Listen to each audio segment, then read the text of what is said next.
Alkitab murni, kisah penciptaan dunia Adam dan para nabi hingga ke penggenapan nubuatan di tanah Israel. Yesus Kristus dilahirkan sebagai penebus semua manusia yang berdosa. Ia disalibkan dan bangkit pada hari ketiga, naik ke surga dan akan datang kembali. Itu ajaran Alkitab murni. Oke, selamat datang semuanya. Hari ini kita bakal bongkar sesuatu yang mungkin sering banget Anda lewatkan waktu baca kitab Kejadian.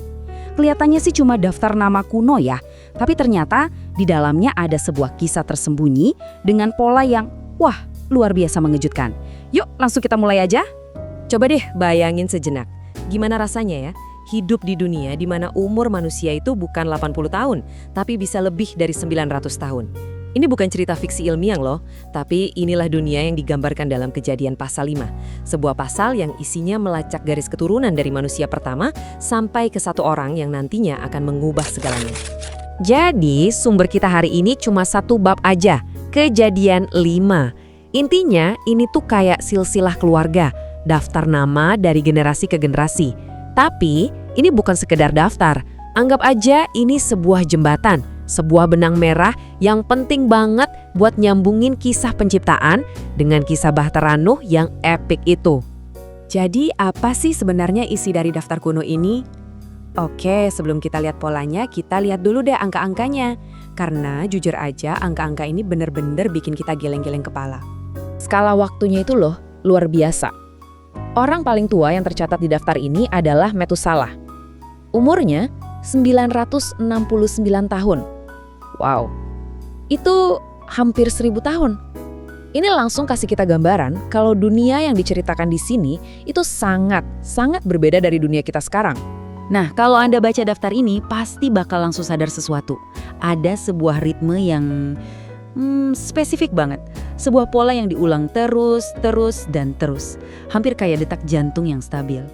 Polanya itu sederhana banget dan diulang-ulang sampai kayak jadi mantra. Cuma ada 3 langkah.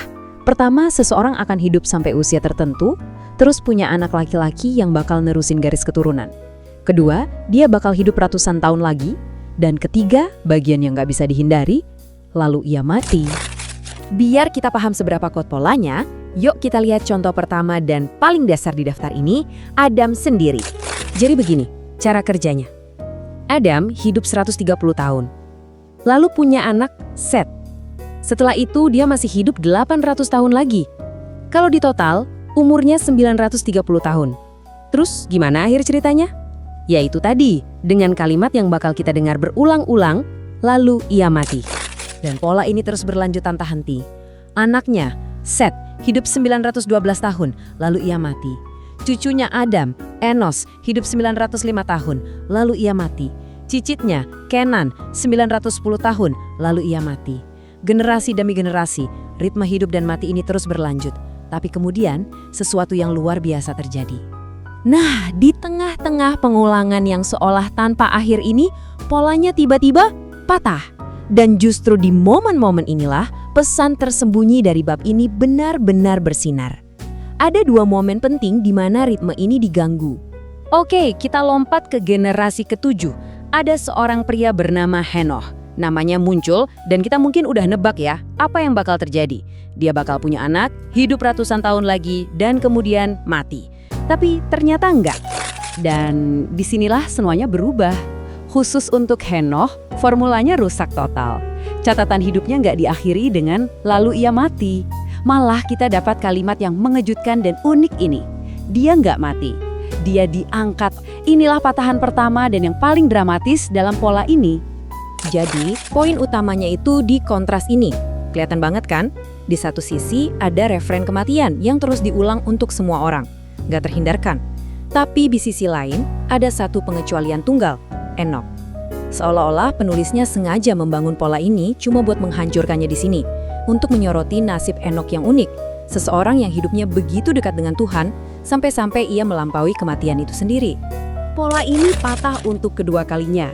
Meskipun caranya lebih halus, di generasi ke-9, Lamekh, ayahnya Nuh.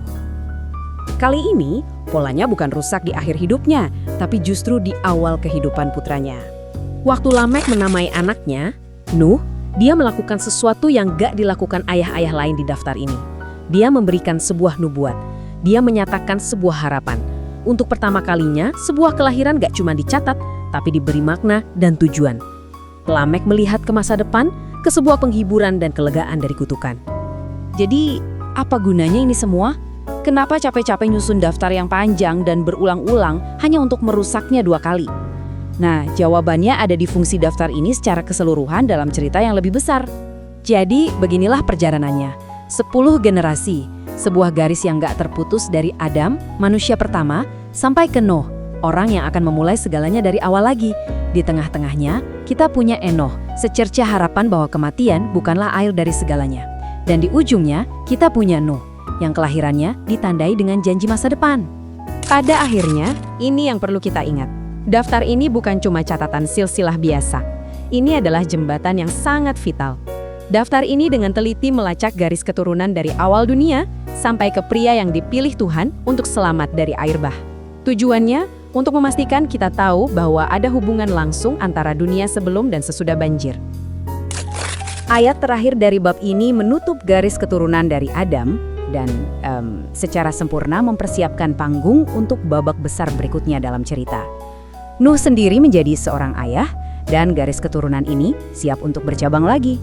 Dan itu meninggalkan kita dengan sebuah pertanyaan kan? Daftar yang kita bahas ini udah susah payah mengikuti satu garis keturunan tunggal selama 10 generasi. Sekarang garis itu terbagi menjadi 3. Jadi pertanyaannya sekarang adalah, garis keturunan yang mana yang akan berlanjut? Kisah siapa yang akan kita ikuti selanjutnya?